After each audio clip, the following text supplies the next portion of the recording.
Welcome into HBCU Game Day and welcome to the Week 12 edition of HBCU Football Friday night. This week, a lot is on the line. The MEAC, the SWAC East, the SWAC Est, and it's championship weekend in HBCU football. I am Symone Stanley. He is Wilton Jackson. We are going to get into it all. Wilton, how are you feeling? Week 12, it's the nitty gritty. I am doing good, Symone. You couldn't have said it any better. Like, it's that time of the year. It's the middle of November. A lot of things on the line this weekend. You're going to get, obviously, the SIAC and CIAA championships, but a lot to take care of in the SWAC and the MEAC. So I'm just excited to get into it. Yes, and we are going to get into the SWAC and we're going to get into the MEAC on HBCU Friday night, but we have a whole SIAC championship preview show live right now on YouTube. It is Clark Atlanta. It is Miles College. It's going down this Saturday in Alabama. So make sure you check out that SIAC championship preview show. We also have a CIAA championship preview show live on HBCU Game Day as well, but it's still time where things are on the table for the SWAC and the MEAC. Teams are still hunting to make it to the championship game, and a lot of these games have big implications when it comes to these Division I HBC football programs. So let's go ahead and get into it. We are starting with Jackson State taking on Alabama State. Jackson State 8-2 right now. Alabama State 5-4. Jackson State is sitting on top of the SWAC East right now at 6-0. The next closest team behind them is the Hornets. They are 4-2 right now in the SWAC. Wilton, when you look at this matchup, of course, it's a lot going on, but what are you seeing? So, Symone, you know, in T.C. Taylor's press conference this week, he said this was considered championship week, the start of a championship week, mainly due to the fact that obviously the SWAC East is in the control of Jackson State right now, but the game against Alabama State has been circled on the calendar for a couple reasons. For Jackson State this season. For one, obviously it's the next opponent, but then number two, this is the same Alabama State team that beat them for homecoming last year. So you have players on that team from last year that remember what that felt like, and they're looking to get their revenge this season. And even better, it's for a much bigger cause, because if they win this game, you're talking about booking a spot in the SWAC championship game. So if you're Jackson State, obviously you want to be able to control the line of scrimmage in their rushing attack. Obviously, with Jackson State, it starts with the rushing attack with Irv Mulligan and the other running backs. We're talking about dynamic players like Travis Terrell. Amari Matthews has come along in recent weeks. Obviously, Desmond Moultrie. And that running game is going to open up the potential for Jacoby and Morgan to make passes downfield. But I will say this. You're talking about an Alabama State defense that comes in essentially number two in its pass defense. And it's a defense that likes to get after its opposing opponents. So this will be a really strong test for a Jackson State team that's been rolling offensively over the last couple of weeks. And I think a good thing for them this week, Coach Taylor's talked about this in recent weeks as well, you've had different players to step up offensively for Jackson State. They get a key wide receiver back this week in Jonas Fertillion. If you don't know him, go look at his highlights, because he's had some one-handed touchdown catches earlier in the season. So that's a good thing for Jackson State. I think also Morgan must make sure that he's smart with his decision-making in this game, especially considering this is an Alabama State secondary that's tops the conference in terms of getting turnovers and also getting interceptions. And I think if you're Jackson State's defense, you want to make sure that you get pressure on Kareem Key. Obviously, this is the Hornets' fifth-string quarterback, and they like to run the ball, but you want to get pressure on him and obviously be able to stop the run. The Hornets' rushing attack obviously starts with Jamari Holtzclaw, Daquan Kinsey, and Marcus Harris. If you're Alabama State, you want to start this game really, really fast. We've seen times where different teams this season have gotten a fast start on Jackson State, and Jackson State has, in some cases had to play behind in some of those games. I think the best way to be able to get a win if you're Alabama State is getting a fast start, and obviously your defense will take care of the rest. And like I said, this is a very, very, very talented Alabama State defense, one of the best in the SWAC. They must be able to get pressure on Jacoby and Morgan and not give up any explosive plays to Jackson State, specifically on the ground game. How many times have we seen Irv Mulligan go crazy in the last 4 games? He's had 4 games over 100 yards on the ground. So of course he's going to be looking to duplicate that. And then also, if you're Alabama State, whatever you do, don't get shut out in the second half offensively. Jackson State has limited its opponents to 0 points in the last 4 games in the second half. So if you're Alabama State, you got to keep scoring in this game to win. All right, yes, SWAC East on the line. Alabama State trying to keep Jackson State from claiming it. Jackson State trying to wrap that up before Thanksgiving. But we have a lot of big implications in the SWAC West as well. Now, is Southern University that is on top of the SWAC West right now. Southern University sitting at 5-1, and Alcorn State is right behind them at 4-2. Alcorn State has a big game this weekend. They are going against Prairie View, who is 5-5, a big SWAC West matchup, but obviously Alcorn has a lot on the line here. Alcorn very much has a lot on the line. You're talking about a team that's still trying to vie for that SWAC West spot in the SWAC championship game, and they're going up against a Prairie View team that's won 3 straight games. Now, I can remember myself about 3 weeks ago saying, like, okay, it's almost basketball season at Prairie View, because the way that we thought, or the way that I thought, that this Prairie View team was going to come into the season and dominate. It just hasn't gone that way, but they've caught some steam.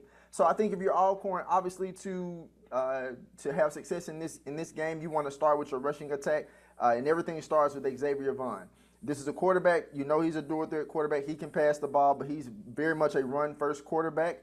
And then after that, you get Jacorian Sewell. You're talking about one of the best dynamic duos in terms of SWAC. Duos in the SWAC in terms of rushing yards this season. So if you're Alcorn, you want to get them going. And then 2, defensively, if you're Alcorn, you have to contain Lamaje McDowell. This is the Panthers' leading rusher entering this game. He ran for 2 scores against FAMU last week, which is not necessarily a surprise. FAMU has been struggling to stop the run. And the Braves defense must be prepared for him to run the ball. And again, this is an Alcorn defense that comes into this game 7th in rush defense. So it's something that you'll want to keep your eye on in that game. And also, if you're the Braves defense, getting pressure on Jaden Johnson. And he had a strong game against FAMU last week. Had a touchdown. Obviously, that game was one that most people didn't think that Prairie View was going to beat FAMU. So Jaden Johnson, again, had 193 yards and a touchdown in that game against FAMU. So this is a team, if you're Alcorn, you want to make sure that you get pressure on him. If you're Prairie View, obviously you want to start the game with your rushing attack. Take advantage of explosive plays that they're given. Jaden Johnson must have a strong performance like he did last week against FAMU. Obviously, Prairie View likes to run the ball. That's more of the preference. But I think if Johnson is able to connect with his receivers in the way that he did, again, against the Rattlers defense and their secondary, it spells success for them. And what you don't want to do if you're Prairie View defensively, you don't want to get beat by Vaughn in the ground game. And basically, you want to be able to limit Alcorn's explosive plays on the ground. All right, that's going to be a good one. We got a lot of games with big implications this weekend, and we've been talking about the SWAC, but we have to pivot over to the MEAC, because the MEAC is getting down to the nitty-gritty as well. This weekend is South Carolina State University, who's 7-2, going to play Morgan State University. Right now in the MEAC standings, South Carolina State University is undefeated in the MEAC. And right behind them is North Carolina Central with 1 loss and Morgan State University with 1 loss. So you seeing what's going on here with this South Carolina State versus Morgan State matchup. Morgan State wants to be the team to give South Carolina State University their first loss and keep their MEAC championship hopes alive. If you like MEAC football, this is the best time to watch MEAC football. But then number 2, if you like physicality in football, this is definitely the game to watch. You're talking about 2 coaches in Chennis Beard, Damon Wilson, and Morgan State that have a physical brand of football, and it's going to show throughout this entire game. If you're South Carolina State, obviously everything is going to start with Eric Phoenix. This is a quarterback that we've talked about all season that has continuously shown us different ways to help South Carolina State's offense win games, whether it's connecting with his receivers downfield or extending plays with his legs. So I don't expect anything less of him in terms of being able to create opportunities for scoring opportunities for the Bulldogs in this game. Beyond that, for him to be able to do that, South Carolina State has to own the line of scrimmage against Morgan State's defensive line. And you're talking about, players like Elijah Williams. If you don't know him from Morgan State, you need to get to know him. This guy is like incredible. He's also been able to get pressure on opposing quarterbacks throughout the season. So, you want to make sure to know where he is at all times. If you're South Carolina State, you really have to win this category in this particular game. Also, if you're South Carolina State's defense, you must be physical for 4 quarters and limit the Bears' rushing attack, particularly with Miles Marie, Jason Collins, and J.J. Davis. You also don't want to allow Deuce Taylor to get comfortable in the Bears' offense because when he does, he's able to put up points. I think if you're Morgan State, the biggest key and the biggest factor in this game is containing Eric Phoenix. Deuce Taylor, you want him to have another strong game in conjunction with the rushing game. I think if you're Morgan State, you want to prevent those explosive plays over the top. South Carolina State, and specifically Eric Phoenix, loves to connect with his receivers down the field on longer explosive plays. So if you're watching this game, 2 people you want to circle, Caden High, which is a wide receiver, and also Justin Smith-Brown. We got another juicy matchup in the MEAC. Okay, so we also have to talk about Howard at 4-6 going to play North Carolina Central in Dirty Durham. This is a Friday night game. So this one, like I said, North Carolina Central is 1 game behind South Carolina State in the MEAC standing. So North Carolina Central wants to make sure they don't slip up and take another loss, because 2 losses in the MEAC, that can have you right outside of the championship game. Howard, they have a couple of losses right now. They're 1-2 in the MEAC. Looks like the defending MEAC champs on the outside looking in, but they are still wanting to play spoiler on Friday night. No, they are. They are, Symone. They're going to be looking to play spoiler, but I think this game will really come down to which offense can make the most plays, because I think defenses are going to stand out, but which team is going to make the most plays on offense. And I think if you're Howard, obviously it's going to start with Jared Hunter, a dynamic player. We've seen him do it all season on the ground. They have to get him going early. If you're Howard, you have to maintain physicality throughout this game for 60 minutes. Also, they're going to have to win the battle up front, not only for Jared Hunter to have a strong game on the ground, but also their quarterback in Scroggins. Like, sometimes we've seen Scroggins in previous weeks look really good in terms of being able to deliver the ball to his wide receivers and make plays down the field with his legs. But this is a game where North Carolina Central, this is a team that has already, like you said, suffered 1 loss. They don't want to lose another game in the MEAC because they're still trying to book a ticket to the Celebration Bowl. And I can almost guarantee you that they're going to be wired for this game coming up against Howard. If you're North Carolina Central, it starts with Walker Harris. Walker Harris has shown us time and time again throughout the season that he can deliver the ball to his receivers down the field. He's made the big plays when he's needed to for North Carolina Central. A lot of that of his success has stemmed from Jamari Taylor, dynamic running back. If I'm a linebacker, I do not want to tackle him, so I'm glad I'm not playing for Howard this week. But if you're Howard, you want to be able to get him down as soon as he's crossing that line of scrimmage as much as you can, because if not, if he gets to the sidelines and he gets downhill, it could get very dangerous. And I think also, if you're North Carolina Central's defense, you don't want to let Howard get explosive plays on offense, particularly from Jared Hunter or Eden James. All right, now we've talked about it all. We've set the table.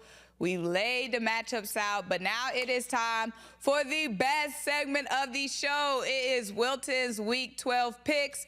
Wilton, last week, what was your record? It was 3-2. Ooh. Ooh. Yeah, no undefeated last week. So you back not undefeated. All right, well, let's see what you have for us this week. So these are Wilton's picks. So first of all, he has Miles College defeating Clark Atlanta University this weekend in the SIAC championship game. So far for the HBCU Game Day picks when it comes to the SIAC championship is 2 for Miles College and 1 for Clark Atlanta University. He has Jackson State getting the win this weekend. He has Alcorn State getting the win. South Carolina State, he has them getting the win over Morgan. North Carolina Central getting the win. And for the CIAA championship, he has Virginia Union taking down Virginia State. All right, Wilton, we need some commentary on why you think Miles is going to beat Clark this weekend. You know, Symone, I have to say this before getting into that. What a job Teddy Keaton has done at Clark Atlanta and turning that program around. But I just think it comes down to Miles has more. They have more athletes that are going to be able to make some plays. And then that defense that Miles has. You talk about, believe it or not, this was some of the key reasons as to why Clark Atlanta lost that game. They had a key turnover from a special teams play. Clark Atlanta got to the red zone one time and they had a turnover. And more so than anything, Miles did an excellent job in not allowing Clark Atlanta to get comfortable in the red zone in their 3 attempts that they got there. So I just think that Miles is going to, obviously get this win against Clark Atlanta again. All right, we got a lot of Panthers fans that be in the comments. They're going to be coming at you, Wilton.